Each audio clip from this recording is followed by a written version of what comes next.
تو اس کے بعد اعظم سواتی صاحب کیا اگر مذاکرات کی کوشش کر رہے ہیں، جو وہ کہہ رہے ہیں کہ بدھ کے دن ان کی ایک اہم ملاقات بھی ہے، تو وہ آپ لوگوں کو لوپ میں نہیں لیا ہے، وہ اپنے انفرادی طور پہ یہ کر رہے ہیں؟ جی بالکل انفرادی طور پہ وہ کر رہے ہیں. اس کا پارٹی کی پولیٹیکل کمیٹی سے کوئی تعلق نہیں ہے اور یہ اپنی وہ صحیح کر رہے ہیں. اگر کوئی وہ بات کرتے ہیں تو بالآخر پارٹی کی سطح پہ اور عمران خان صاحب کی سطح پہ ہی ہوگی اور کوئی ایسی بات نہیں ہوگی جیسا کہ میں نے عرض کیا جو آئین قانون اور عدلیہ کی آزادی کی بحالی سے ہٹ کر ہو. صحیح ہے. اور انہوں نے کہا کہ سابق صدر ڈاکٹر عارف علوی صاحب کو بھی انہوں نے لوپ میں رکھا ہے. صدر صاحب نے جو ہے سابق صدر صاحب نے سی این این کو ایک انٹرویو بھی دیا ہے جس میں انہوں نے کہا ہے کہ الیکشنز کے حوالے سے ارلی الیکشنز پہ بات چیت ہو سکتی ہے. اس حوالے سے کوئی آپ لوگوں میں مشاورت ہوئی؟ جی میں یہی عرض کر رہا ہوں نا، ملک میں آئین اور قانون کی بحالی، ملک میں عوام کے مینڈیٹ کی بحالی، یہ اصولی معاملات ہیں جن پہ بالکل بات ہو سکتی ہے اور جو طاقت راہ میں حائل ہے اسی طاقت سے بات ہوگی. ہم نہیں کہتے کہ سیاسی جماعتوں سے نہیں ہوگی. ہم ایک بہت بڑا اتحاد بنا رہے ہیں آئین کے تحفظ کے لیے اور ہم ہر سیاسی جماعت سے بات کر رہے ہیں جو آئین قانون عدلیہ کی آزادی کے لیے ہمارے ساتھ چلنے کو تیار ہو. اور سلمان صاحب ریسنٹلی یہ اطلاعات پہلے آ رہی تھی سوشل میڈیا پہ، بعد میں میڈیا پہ بھی آئی کہ امریکہ سے پاکستان تحریک انصاف کے حمایتی کچھ ڈاکٹرز بزنس مین آئے، انہوں نے یہاں پہ پاکستان میں ڈی جی آئی سے ملاقات کی، اس کی خبریں بھی آتی رہی. کیا پارٹی لیول پہ اس پر کوئی بات چیت ہوئی ہے؟ نہیں، ان کا بھی پارٹی سے کوئی تعلق نہیں ہے. وہ پاکستان کے خیرخواہ لوگ ہو سکتے ہیں جو اپنی طرف سے کوئی کوشش کر رہے ہوں، لیکن اس کا باضابطہ طور پہ پارٹی سے کوئی تعلق نہیں ہے.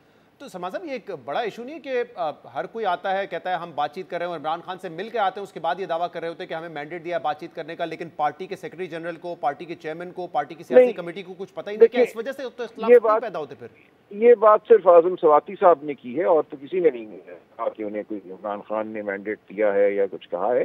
اور جو بات عمران خان صاحب کی ان سے ہوئی ہے اس کے حوالے سے بھی ہمیں تو اس وقت تک وضاحت نہیں ہے کیونکہ وہ بھی میٹنگ ایسی ہی تھی جس میں مجھے اندر جانے سے روک دیا گیا، نیاز اللہ نیازی صاحب کو اندر جانے سے روک دیا گیا اور عمران خان صاحب کی واضح ہدایت ہے کہ جو بات بھی نیاز اللہ نیازی صاحب کریں گے اس کو مستند کیا جائے اور اس کے علاوہ جو ہے باقی لوگوں کی آراء ہو سکتی ہے.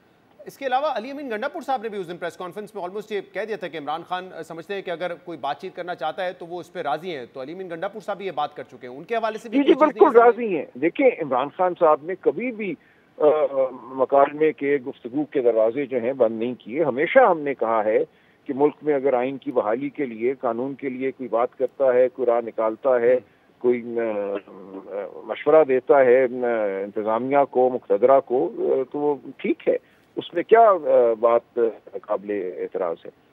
صحیح، لیکن کوئی ایسی نئی امید پیدا نہیں ہوئی ہے کیونکہ عمران خان تو پہلے یہ بھی کہتے رہے کہ دوسری طرف سے کوئی بات چیت کے لیے اگر تیار نہیں ہے تو پھر میں کیا کر سکتا ہوں. تو دوسری طرف سے آپ لوگوں کو کوئی ایسا سگنل نہیں ملا ہے کہ بات چیت ہو سکتی ہے؟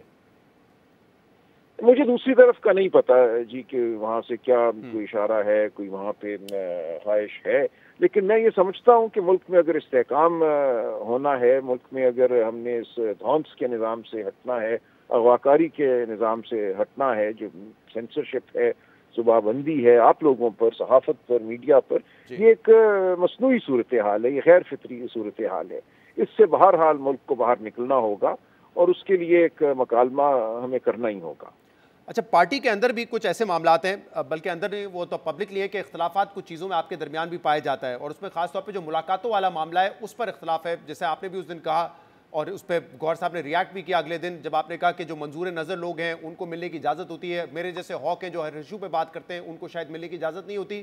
یہ معاملہ کیا ہے؟ کیونکہ اس پہ اگلے دن تو کہا گوہر صاحب نے کہ دیکھیں میں جو ہوں نا وہ پارٹی چیئرمین ہوں، میں ٹکٹ پہ سائن کرتا ہوں اور مجھے وضاحت دینے کی ضرورت نہیں ہے کسی کو. یہ معاملہ کوئی سارٹ آؤٹ ہوا ہے آپ لوگوں کے درمیان یا نہیں ہوا ہے؟ جی بالکل ہے، میری آج بڑی اچھی گفتگو ہوئی ہے گوہر صاحب سے، روز ہوتی ہے، مختلف معاملات پہ ہم بات کرتے ہیں. دیکھیں یہ بڑی واضح بات ہے اور اس پہ کوئی اختلاف نہیں ہے کہ جو لسٹ دی جائے گی اسی لسٹ کے مطابق لوگ اندر جائیں گے. یہ عمران خان صاحب کا وضع کردہ طریقہ ہے، یہ عدالت نے اس کو مانا ہے. اس کے علاوہ اگر کوئی صاحب اندر جاتے ہیں یا کوئی صاحبہ اندر جاتی ہیں تو ہمیں اس پر اعتراض ہے. اس حوالے سے کوئی ابہام نہیں ہے، یہ ایک اصولی بات ہے. اور گوہر صاحب کا جہاں تک تعلق ہے وہ خود کوآرڈینیٹر ہیں، وہ خود نام دینے کے کا حق رکھتے ہیں، تو اپنے حوالے سے تو وہ بات کر سکتے ہیں. لیکن اگر ایک دفعہ نام دے دیے گئے، ایک لسٹ بن گئی، تو یہ نہیں ہو سکتا کہ اس لسٹ کو رد کر دے انتظامیہ یا 5 نام 6 میں سے رد کر دے اور باقی لوگوں کو بلا لے اور کہے آپ جائیے اندر. تو ہم یہ سوال کرنے میں حق بجانب ہیں کہ انتظامیہ کس طرح یہ فیصلہ کرتی ہے کہ کس کو اندر بھیجنا ہے, کس کو اندر نہیں بھیجنا, کس کو وہ فون کر کے یا کسی بھی طریقے سے مدعو کرتے ہیں, بلاتے ہیں, پھر کہتے ہیں آپ چلے جائیے, فلاں نہ جائے. مجھے 9 پولیس مین روک لیتے ہیں, بندوقیں تان لیتے ہیں, کچھ اور لوگوں کو کہتے ہیں آپ جائیے, دروازے کھل جاتے ہیں. تو ہمیں یہ بالکل قابل قبول نہیں ہے. ہم سمجھتے ہیں ہماری پارٹی میں ایک طرح سے تفریق پیدا کرنے کی کوشش ہے, نفاق پیدا کرنے کی کوشش ہے, اور ہمارے پارٹی کے تمام ممبران اس کی مزاحمت کریں گے اور آئندہ ایسا نہیں ہونے دیں گے کہ کوئی تاثر پیدا ہو کہ اس پارٹی میں کوئی زیادہ قبول ہے اور کوئی کم قبول ہے. تمام کا ایک موقف ہے.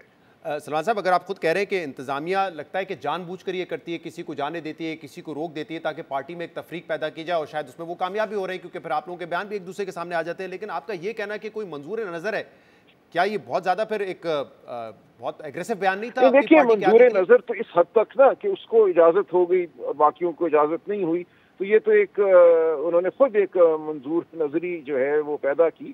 اس میں کسی پہ کوئی تہمت نہیں لگا رہا. میں کہہ رہا ہوں کیوں انہوں نے ان کے نزدیک کچھ لوگ اس قابل ہیں کہ ان کو اندر بھیجا جائے اور کچھ لوگ اس قابل نہیں ہے کہ ان کو ملنے دیا جائے, جبکہ وہ عمران خان صاحب کے مقرر کردہ کوآرڈینیٹر ہیں, مقرر کردہ اسپوکس پرسن ہیں. تو کس طرح انتظامیہ یہ فیصلہ کرتی ہے کہ ان کو نہیں ملنے دینا؟ تو یہ ایسی صورت ہے جس کا جواب صرف یہی ہے کہ پارٹی میں نظم ہو اور پارٹی کا کوئی ممبر جو ہے اس طریقہ کار سے ہٹ کر اندر نہ جائے. اس سے زیادہ کوئی واضح اصول پر مبنی بات ہو نہیں سکتی اور اس پہ پارٹی میں اتفاق ہے. لیکن سلمان صاحب, آپ کے بیان کو لیا اسی طرح گیا جیسے کہ آپ کہہ رہے ہیں کہ جو ملنے چلا جاتا ہے, جس کو اجازت مل جاتی ہے, وہ کمپرومائزڈ ہے, اور اسی لیے سوشل میڈیا نے بڑا ریاکٹ کیا. میں اگر مکمل کر لوں کیونکہ آپ نہیں, آپ اس کی وضاحت کر دیجیے گا, لیکن سوشل میڈیا نے بڑے سخت رد عمل دکھایا ہے, اور جن القابات سے گوہر صاحب کو نوازا جا رہا ہے, آپ کے چیئرمین کو, وہ بہت شدید الفاظوں میں ان سے جو ہے وہ اس وقت نفرت کا مظاہرہ کر رہے ہیں. آپ کا اپنا سوشل میڈیا بڑی افسوسناک بات ہے. میں نے ایسا کچھ نہیں کہا. دیکھیے منظور نظر تو میں نے انتظامیہ کے حوالے سے کہا نا کہ ان کے کیوں کچھ لوگ منظور نظر ہیں اور کچھ نہیں ہیں. اس کا جواب تو انتظامیہ سے لینا ہوگا ہمیں. تو یہ کسی پہ تہمت نہیں ہے, لیکن یہ ایک حقیقت ہے کہ کچھ لوگوں کو وہ جانے دیتے ہیں اور کچھ کو نہیں جانے دیتے. علی ظفر صاحب سے بھی ایک پروگرام میں پوچھا گیا کہ آپ کس کے منظور نظر ہیں, تو انہوں نے کہا کہ مجھے اس بیان پہ بڑا افسوس ہوا ہے کہ مجھے کمپرومائز کہا گیا ہے, اور انہوں نے کہا کہ امید ہے کہ یہ غصے میں دیا ہوگا بیان آپ نے اور اس پہ آپ اپولوجائز کر لیں گے. نہیں, دیکھیے اس بیان کو سمجھنے کی ضرورت ہے. اس میں اپالوجی کی میری نظر میں کوئی بات نہیں ہے. اس میں کسی کو بھی نظم کے برخلاف اندر نہیں جانا چاہیے. کسی کو بھی یہ نہیں ماننا چاہیے کہ وہ زیادہ کوئی حق رکھتا ہے انتظامیہ کی نظر میں اندر جانے کا. یہ معاملہ انتظامیہ کے ہاتھ میں ہم نے نہیں دینا. ہم نے نہیں انتظامیہ کو کھیلنے دینا ہماری پارٹی سے کہ وہ فیصلے کریں کون جائے گا کون نہیں جائے گا. تو یہ بالکل ایک واضح اب بات ہو گئی. پہلے اگر واضح نہیں تھی تو اب واضح ہے کہ لسٹ کے علاوہ کوئی شخص اندر نہیں جائے گا, کیونکہ اندر جانے سے لسٹ کے علاوہ یہ ایک تاثر پیدا ہوتا ہے کہ انتظامیہ کچھ کو بھیجنا چاہتی ہے اور کچھ کو نہیں بھیجنا چاہتی, ان لوگوں کو نہیں بھیجنا چاہتی جن کے نام طریقہ کار کے مطابق دیے گئے ہیں. تو آئندہ ایسا انشاءاللہ نہیں. تو اس میں اگر یہ کوئی کوشش کی گئی ہے کسی بھی حلقے کی جانب سے کہ ایک تہمت کا اس کو موجب بنایا جائے, تو یہ میرا بالکل مقصد نہیں تھا. میں نے انتظامیہ کے حوالے سے بات کی کہ وہ کیوں کچھ کو منظور نظر سمجھتے ہیں اور کچھ کو نہیں سمجھتے ہیں. صحیح. تو یہ آپ کہہ رہے ہیں کہ تفریق پیدا کرنے کی بات ہے, کیونکہ آپ نے ایک بیان میں کہا تھا کہ مردان کے حوالے سے آپ نے جو بیرسٹر سیف صاحب کا بیان تھا اس سے آپ نے ڈس ایگری کیا تھا, اس لیے یہ آپ کو نہیں جانے دیا گیا اس دن اندر. میں سوال کر رہا ہوں نا کہ کیا وجہ ہے, کیوں میں اس قابل نہیں کہ میں اندر جا سکوں. اور یہ نئی بات ہے. پچھلے دیکھیں 2 سال سے تو میری ملاقاتیں خان صاحب سے ہو رہی ہیں. میں لیگل کمیٹی کا بھی ہیڈ ہوں. قانونی معاملات کے حوالے سے جو وکلاء کی ملاقات ہوتی ہے منگل والے دن, اس میں جاتا رہا ہوں, تواتر سے جاتا رہا ہوں. تو اب کیا ہوا پچھلے ان 2 ہفتوں میں کہ مجھے روکا جا رہا ہے. میں نے سوال کیا کہ کیا وجہ ہے, کس میرے کسی بیان کی وجہ سے یہ ناراضگی ظاہر کی جا رہی ہے. اچھا سلمان صاحب, آپ نے اس دن یہ بھی اعتراض کیا تھا کہ علیمہ خان, ان کی بہنیں بھی باہر تھی, آپ بھی باہر تھے اور دوسرے رہنما اندر چلے گئے. آج علیمہ خان صاحبہ نے یہ ٹویٹ بھی کیا جس میں انہوں نے کہا any one who is not on the list of Imran Khan that Imran Khan has approved should not go to Adiala jail. تو آپ کہہ رہے ہیں یہ اتفاق ہو چکا ہے کہ اب جس کا نام نہیں ہوگا وہ نہیں جائے گا اگر اس کو انتظامیہ بلا بھی رہی ہے تو. دیکھیں نا, بالکل یہی بات. دیکھیں نا, ورنہ تو ایک بڑی افسوسناک اور بلکہ مذاقہ خیز صورتحال پیدا ہو جاتی ہے کہ لوگ وہاں جائیں اور کھڑے ہو جائیں جیل کے باہر اور انتظار کریں کہ قرۂ فعال انتظامیہ ان کے حق میں نکالے، تو یہ تو ہم کسی صورت ٹھیک نہیں سمجھتے کہ ہماری ہی پارٹی کے لوگ جن کا نام اس ہفتے ملاقات میں نہیں ہے شامل، وہ جا کے اس امید پہ وہاں کھڑے ہو جائیں کہ ان کو چن لیا جائے گا انتظامیہ کی جانب سے. تو یہ نہیں ہونا چاہیے. ہم نے اپنے اندر نظم رکھنا ہے اور اب بات بالکل واضح ہو چکی ہے. جو آپ کے سیاسی کمیٹی کا اعلامیہ ہے وہ یہ بھی کہتا ہے کہ اب جو رہنما مل کر آئے گا وہ خود سے کوئی بیان بھی نہیں دے گا، وہ سیکرٹری اطلاعات کو جائیں گے اور پھر سیکرٹری اطلاعات جو ہے وہ بیان جاری کرے گا.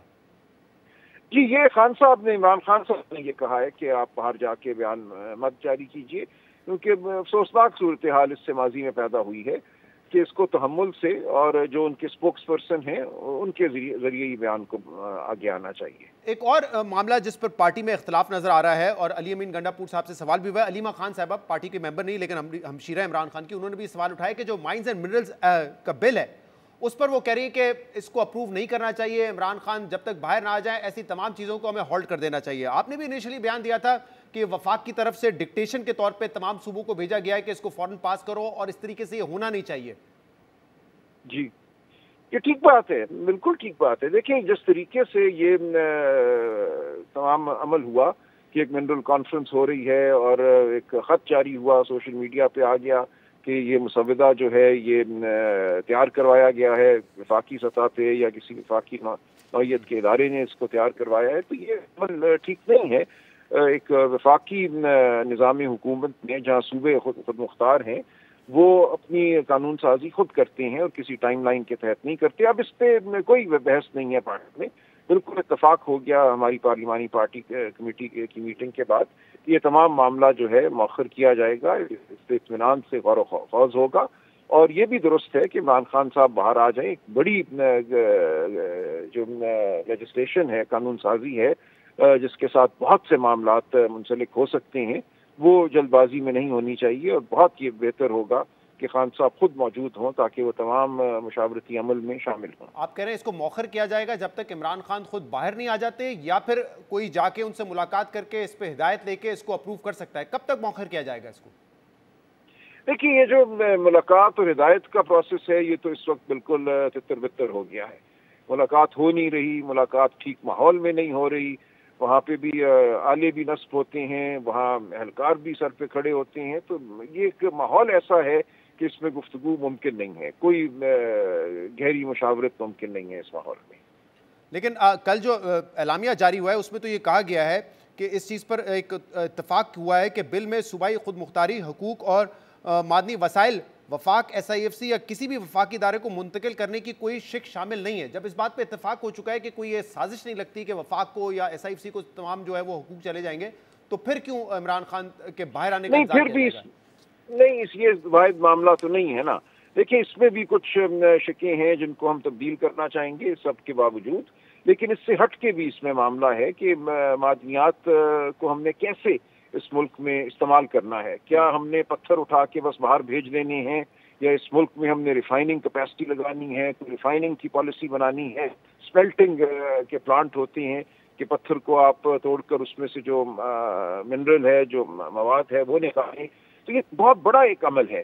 اس وقت اس ملک میں جو مائننگ کا ایک تصور ہے وہ یہی ہے کہ پاکستان سے صرف پتھر جو ہیں وہ جہازوں پہ لد کے ملک سے باہر جانے ہیں اور کہیں اور انہوں نے ریفائن ہونا ہے، کہیں اور یہ یہاں لگنا ہے کہ کیا نکلا، کس قیمت کی کا منرل جو ہے وصول ہوا. یہ ایک بڑا ایک میں سمجھتا ہوں سبسٹینشیل ایشو ہے کہ ہم مائننگ کرنا کیسے چاہتے ہیں. اور اس پہ علی امین گنڈا پور صاحب کا بھی اتفاق ہو چکا ہے کیونکہ وہ تو پش کر رہے تھے، وہ کہہ رہے تھے اس پہ کوئی متنازع چیز نہیں ہے، اس کو ہمیں پاس کروا دینا چاہیے. تو لیکن اب وہ بھی آپ کہہ رہے ہیں کہ اس بات پہ اتفاق کر چکے ہیں کہ اس کو فی الحال ہولڈ کر دیا جائے، روک دیا جائے، مؤخر کریں. جی بالکل، ہم تحمل سے ہر کام کریں گے اور ایک واضح ایک فکر کے تحت کریں گے. ایک ویژن ہوگا مائنز اینڈ منرلز ڈیولپمنٹ کا، اور ضروری نہیں ہے کہ وہ ویژن وہی ہو جو وفاقی حکومت کا ہے. یہ صوبائی معاملہ ہے. ایک صوبہ اپنی معدنیات کو کیسے استعمال کرنا چاہتا ہے، یہ صوبے پہ اس کا انحصار ہونا چاہیے. صحیح. اچھا، کل ایک اور غیر معمولی معاملہ ہم نے دیکھا. کل جوڈیشل کمیشن پاکستان کا اجلاس تھا اور جسٹس علی باقر نجفی صاحب جو کہ لاہور ہائی کورٹ میں تھے، ان کو اب ایلیویٹ کر دیا ہے سپریم کورٹ میں. غیر معمولی میں اس لیے کہہ رہا ہوں کہ کوئی 26ویں ترمیم کے بعد جتنے بھی ججز کو ایلیویٹ کیا گیا ہے یا جو نئے ججز کو شامل کیا گیا ہے، جو PTI کے اس میں پارلیمنٹیرینز ہیں انہوں نے ہمیشہ حکومتی رائے کو اپوز کیا ہے. لیکن کل ہم نے دیکھا کہ جو پی ٹی آئی کے 2 ممبران تھے, بیرسٹر گور صاحب اور بیرسٹر علی ظفر صاحب, انہوں نے حکومتی رائے کے ساتھ ان کے حق میں ووٹ دیا ہے, ان کی ایلیویشن کے حق میں ووٹ دیا, جبکہ جو ٹاپ 4 ججز ہیں انہوں نے اس کی مخالفت کی تھی. یہ کیا وجہ ہے اس کی؟ اس پہ تحقیق کروں گا, معلومات حاصل کروں. یہ کیا بات؟ سوری, دوبارہ فرمائیں گے, آپ کی آواز بریک ہو گئی تھی, دوبارہ فرمائیں گے کیا؟ جی اس وقت میرے پاس اس حوالے سے مکمل معلومات نہیں ہیں. میں معلومات حاصل کروں گا کہ یہ معاملہ کیا ہوا, کیسے ہوا. کوئی سیاسی کمیٹی میں اس پہ بات چیت ہوئی, کوئی زیر بحث آیا تھا یہ معاملہ ہونے سے پہلے, اس جے سی پی کے اجلاس سے پہلے؟ دیکھیں, میں اندرونی جو گفتگو ہے, کیا بات ہوئی کیا بات نہیں ہوئی, اس بارے میں تو بات نہیں کر سکتا. میں اتنا ہی عرض کروں گا کہ اس حوالے سے مجھے مزید معلومات درکار ہیں. صحیح. ویسے آپ کی رائے کیا تھی ذاتی طور پہ اس پہ؟ سپورٹ کرنا چاہیے تھا یا نہیں کرنا چاہیے تھا؟ نہیں آیا نا, 26ویں ترمیم کے بعد تو آپ نے جتنے بھی ججز کے اپوائنٹمنٹ بھی اپوز ہی ہوئی ہے اس پہ, تو آپ کی طرف سے نہیں. دیکھیں, یہ ایسا معاملہ ہے, اس پہ میں کوئی سرسری رائے نہیں دوں گا. مجھے معلومات حاصل کر لینے دیجئے کہ کیا وجہ ہوئی, کیسے یہ فیصلہ. ایک آخری سوال, کیونکہ کامران مرتضیٰ صاحب نے کل یہ کہا ہے شاہ زیب خانزادہ صاحب کے پروگرام میں کہ اگر پاکستان تحریک انصاف اسٹیبلشمنٹ سے بات چیت کرنا چاہتی ہے تو پھر ہمارے ساتھ اتحاد جو ہے وہ مشکل ہو جائے گا. ان کے تحفظات ہیں اس پر. دیکھیں, وہ تو اس بات پہ اس کا انحصار ہے نا کہ کس نوعیت کی بات چیت ہے. ہم بالکل جے یو آئی سے اگلے چند دنوں میں ملاقات کریں گے اور اس حوالے سے وضاحت ہو جائے گی کہ مذاکرات ہو رہے ہیں یا نہیں ہو رہے. سواتی صاحب کی جو کوشش ہے اس کا کیا تعلق ہے پارٹی کے ساتھ, اور جو پارٹی کا مقصد ہے, جو نصب العین ہے جمہوریت اور آئین کی بحالی کے حوالے سے, اس کو کسی صورت ہم نقصان نہیں پہنچنے دیں گے.